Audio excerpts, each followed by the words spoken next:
It was a cold evening. The sky was dark and the streets were quiet. I was driving home after a long day at work. My hands were tired and my eyes felt heavy. The road was empty and I wanted to get home fast. The street lights were dim and the air was cold. I turned on the heater. Inside, my body was tired and my mind was slow. I thought about my warm bed waiting for me. I looked at my phone for a second. Just a quick look. Then I heard a loud sound. My heart jumped. I hit the brakes hard. The car stopped, but something was wrong. My breath was fast. I looked through the windshield. My hands started to shake. There was someone on the road, a girl. She was lying on the ground, not moving. My chest felt tight. I opened the car door and stepped out. My legs felt weak. The cold air hit my face, but my body was hot with fear. I walked toward her slowly. My heart was beating fast. What had I done? I bent down and touched her shoulder. "Hey, are you okay?" My voice was shaking. She did not move. I held my breath. Then she opened her eyes slowly. Her face was pale. Her lips moved, but no sound came out. I looked around. The street was empty. No cars, no people. Just me and her. My mind was racing. What should I do? Should I call for help? Should I take her to the hospital?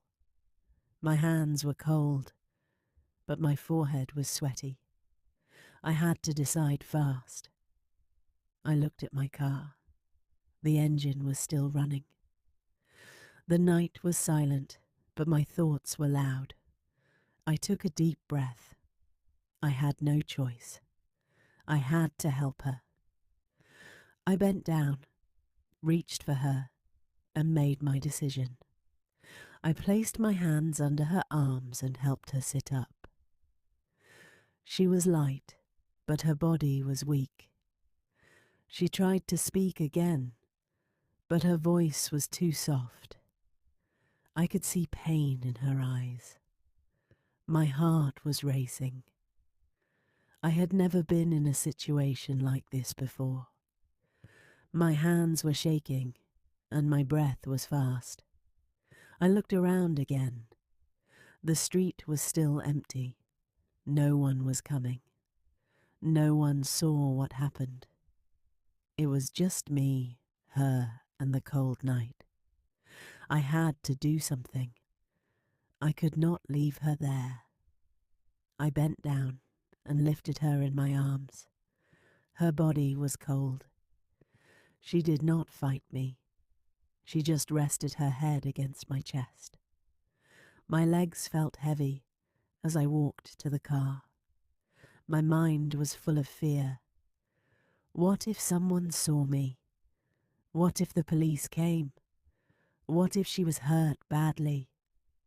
I shook my head. I could not think like that. I had to stay calm. I opened the car door and placed her in the seat. Her eyes were half closed. She looked at me, but did not say anything.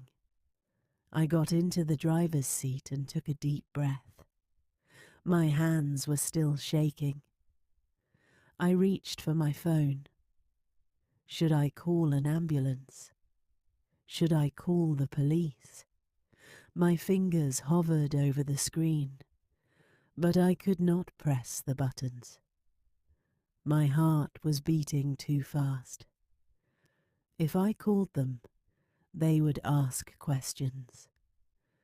They would want to know what happened. They might think I did something wrong.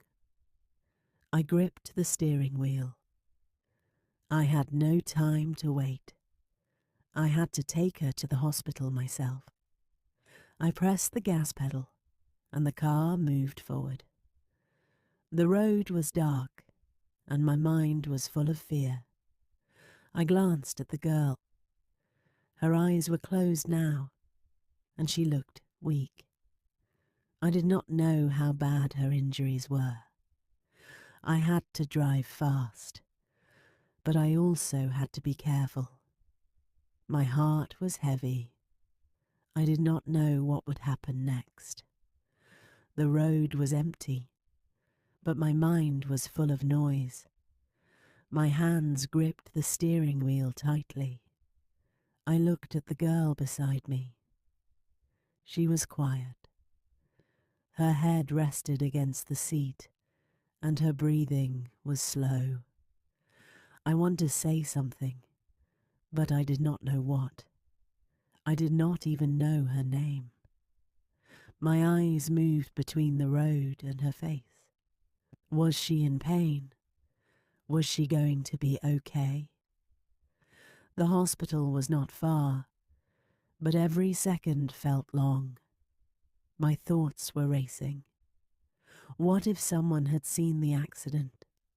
What if the police stopped me? My hands felt sweaty. I wiped them on my pants and took a deep breath.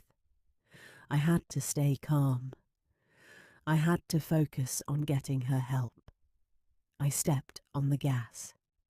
The car moved faster. The streetlights passed by like shadows. The night was silent, but my mind was loud. Finally, I saw the bright lights of the hospital ahead. My chest felt a little lighter. I drove into the parking lot and stopped the car. For a moment, I just sat there, breathing hard.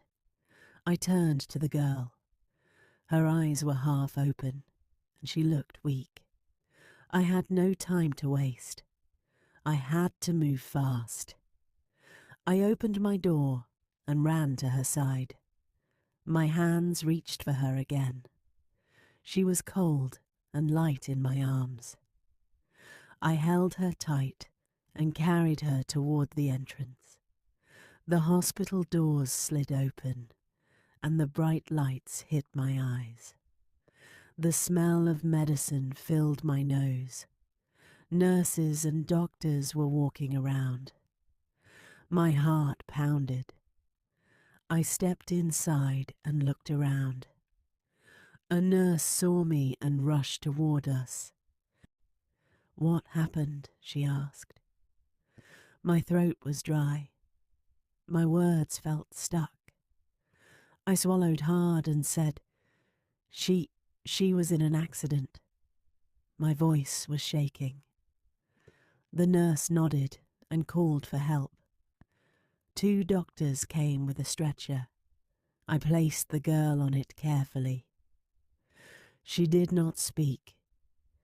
She just looked at me with tired eyes.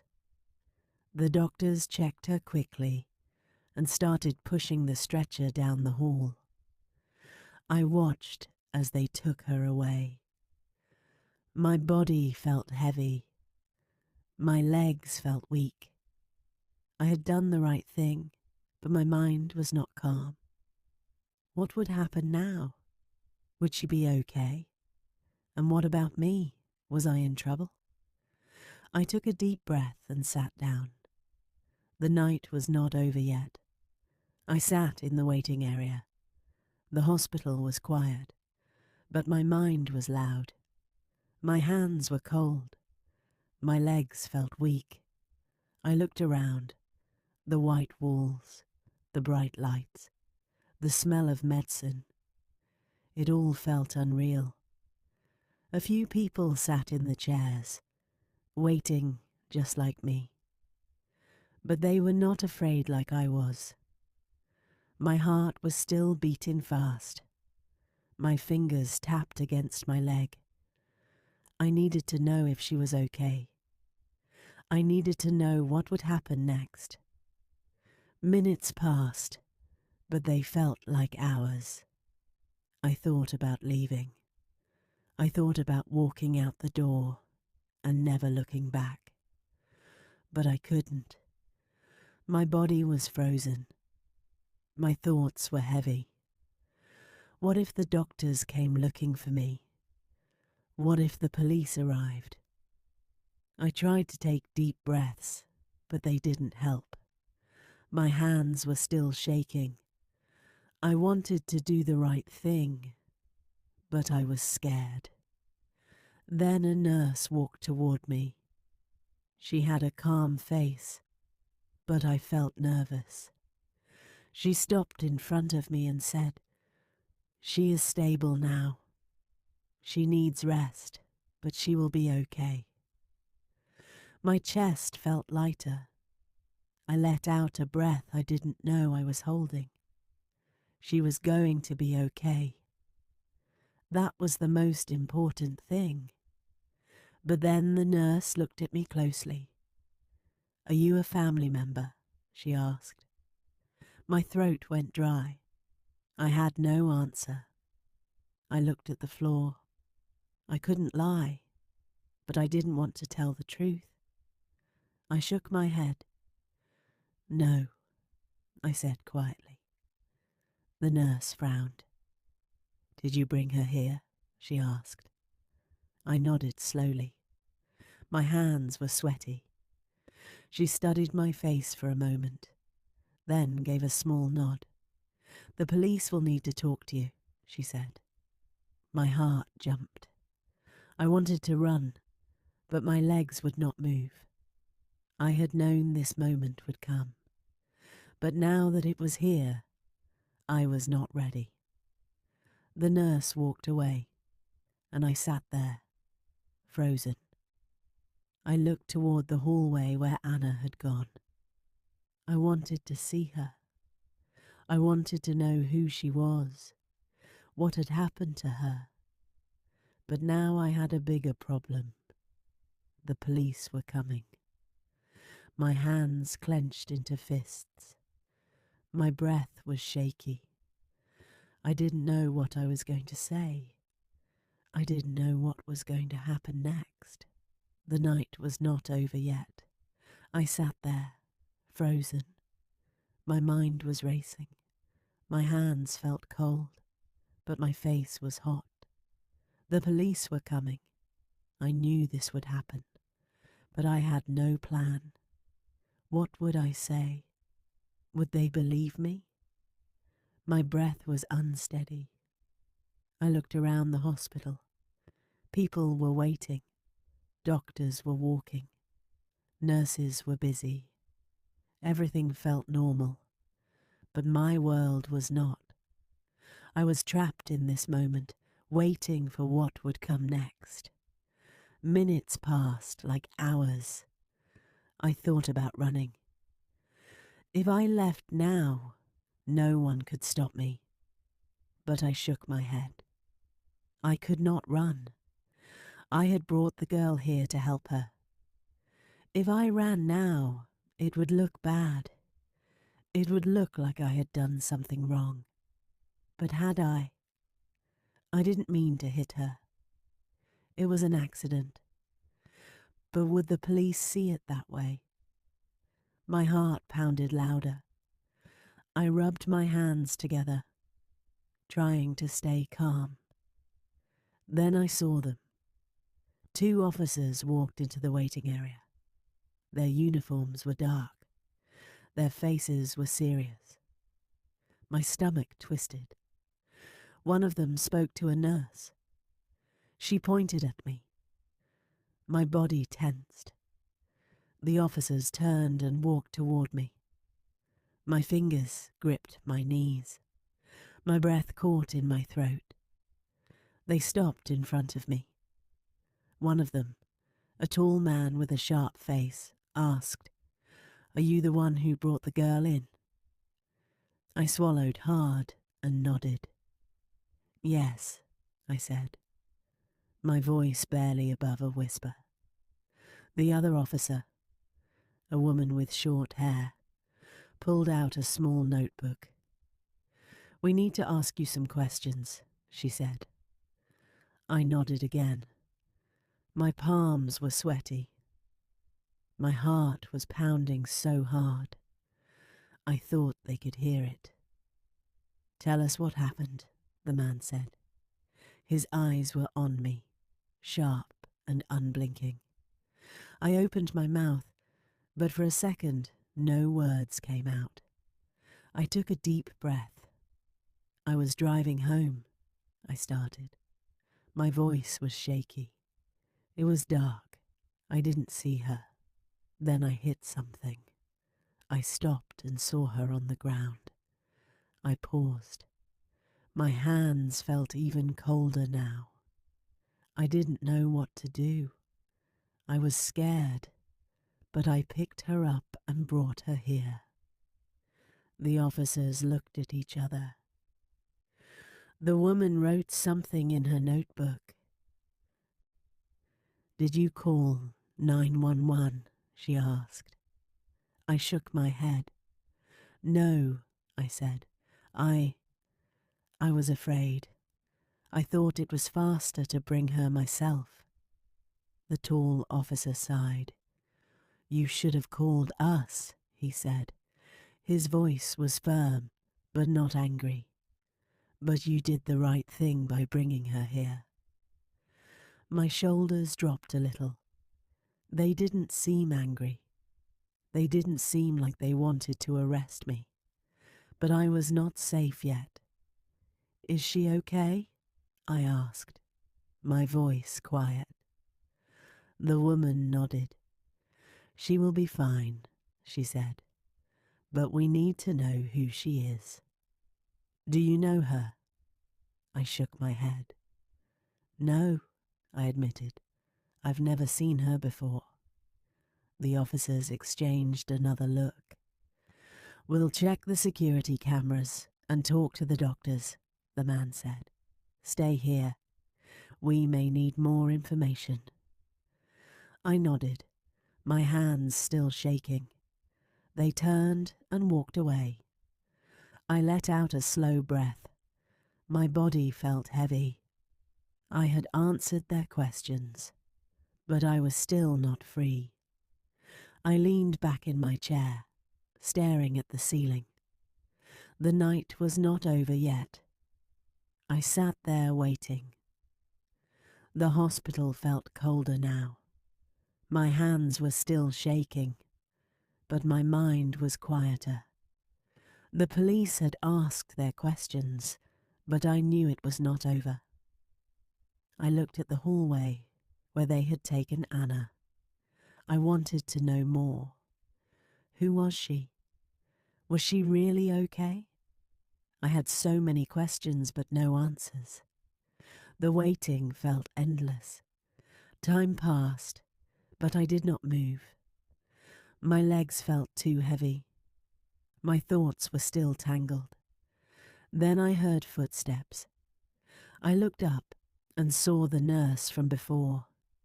She walked toward me, holding a clipboard. My chest tightened. Was she going to tell me something bad? She stopped in front of me and gave me a small nod. "She is awake," she said. "She wants to see you." I blinked. She does?" My voice was quiet. The nurse nodded again. "Come with me," she said. I stood up, my legs still weak. My breath was uneven as I followed her down the hall. The walls felt longer than before. My heart pounded with every step. I didn't know what I was going to say. We reached the door. The nurse pushed it open, and I stepped inside. The room was small and quiet. Anna was lying in bed, looking pale but awake. Her dark hair rested on the pillow. She turned her head slowly and looked at me. For a moment, we just stared at each other. I didn't know what to say. Then she spoke. Her voice was soft but steady. "You brought me here," she said. I nodded. My throat was dry. "Yes," I said. I hit you with my car." The words felt heavy. I expected her to be angry, but she wasn't. She just watched me. "Thank you," she said. My eyes widened. "For bringing me here," she added. I swallowed. "I didn't know what to do," I admitted. "I was scared." She gave a small smile. "Me too," she said. The room was silent for a moment. Then she took a slow breath. "My name is Anna Hayes," she said. I let out a small breath I didn't realize I was holding. "I'm Michael Rowan," I replied. The door opened again, and the officers walked in. My body tensed, but they did not look angry. The tall officer nodded at me. "We checked everything," he said. "The cameras, the doctors, her statement. It was an accident." He paused. "You're free to go." I stared at him. "Just like that?" I asked. The woman officer gave a small nod. "You did the right thing by bringing her here," she said. "Next time, call 911 first." My shoulders dropped in relief. "Okay," I said softly. The officers turned and left. I looked at Anna again. She gave me a tired but kind look. "You don't have to stay," she said. I hesitated. "Do you have someone to call?" I asked. She nodded. "Yes. My brother is coming." I nodded back. "Okay," I said. "Take care, Anna." She gave me one last small smile. "You too, Michael." I walked out of the room, my heart still heavy, but lighter than before. The cold night air hit me as I stepped outside. The city was quiet. The streets were empty. My car was still there, waiting for me. I took a deep breath. The night was finally over.